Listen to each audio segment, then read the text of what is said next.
Going on today, YouTube? Back with another one, BWI to ATXF, the channel. And today we are going to continue getting the LS430 up to speed.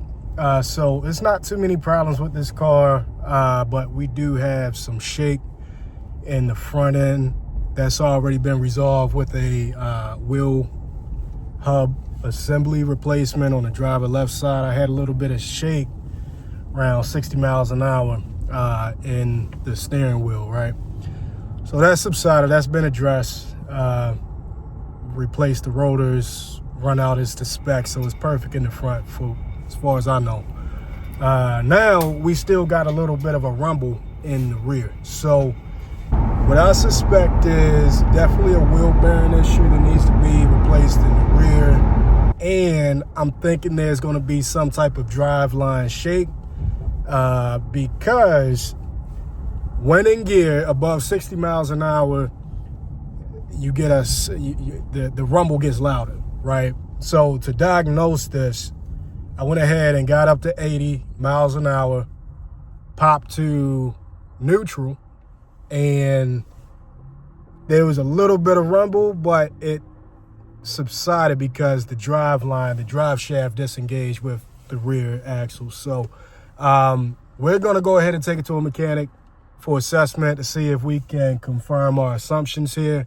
There is a driveline shake though, that's for sure. So he's gonna help us out with seeing which wheel bearing to get, which side, so I don't have to double pay or whatever, and possibly the carrier bearing on the drive shaft. So we'll be right back after that's assessed. And we got an F owner, local F owner, because this guy does good work, so let's get it.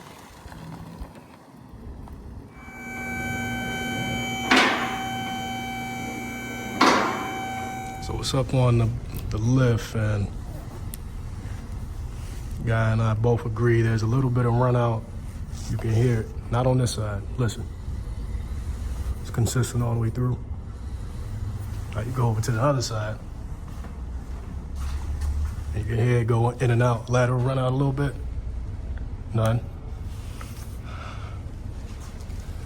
Catch, you hear that? That's key.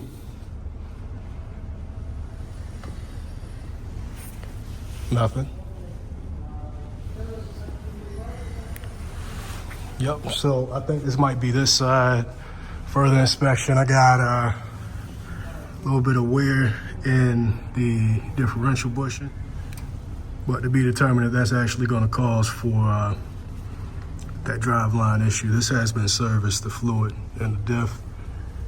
The plate right here is some crack, but again, it's still not expected to cause that shake. So we'll see, still being determined. This is also my first time under the car, so we got some surface rust. This is surface rust.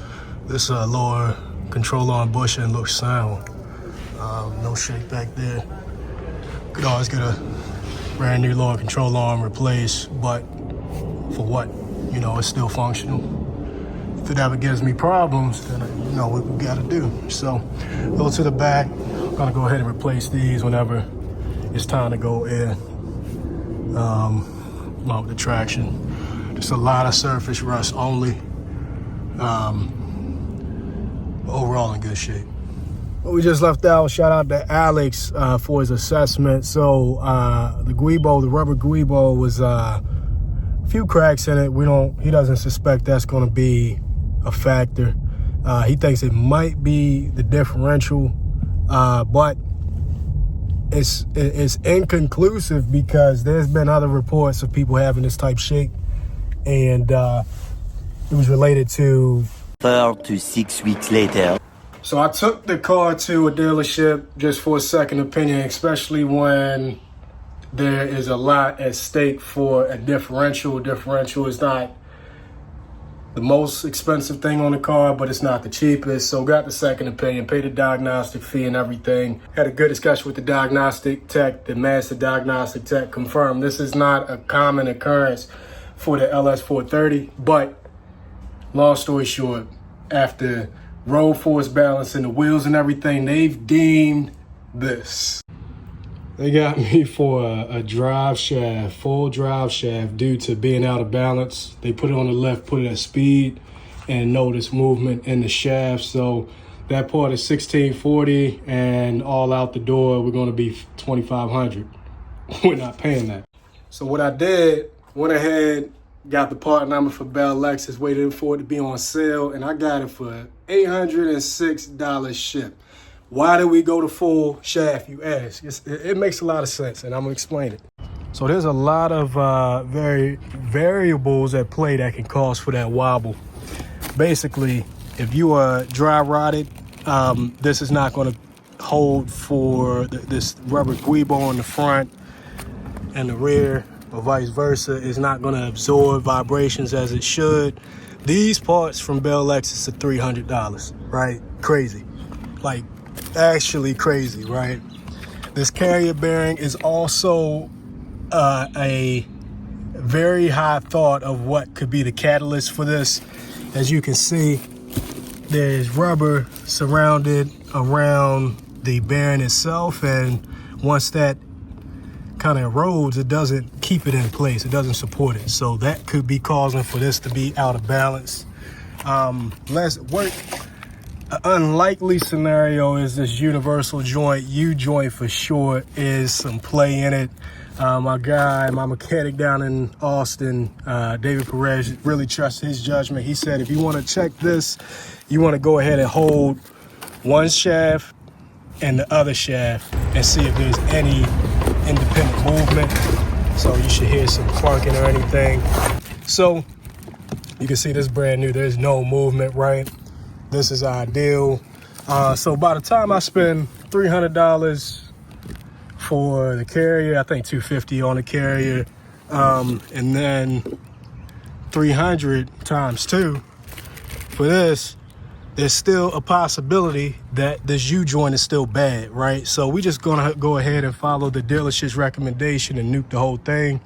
Impex Japan is also an option if you want to outsource it for a lower part. But my thing is, if you're paying for the labor to replace that and that, you might be asked out if it's the U-joint. So dust shields are in the way, so I can't lay eyes on it and perform testing.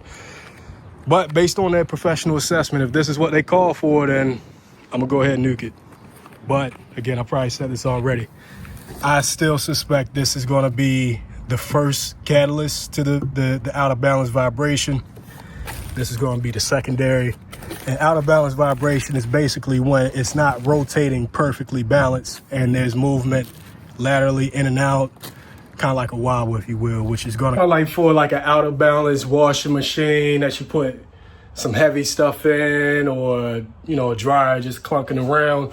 If that is the case for the shaft, which it sounds like realistically speaking it is, you need to change it, you need to correct it, and you cannot service these U-joints. So again, get the full assembly, just be done with it.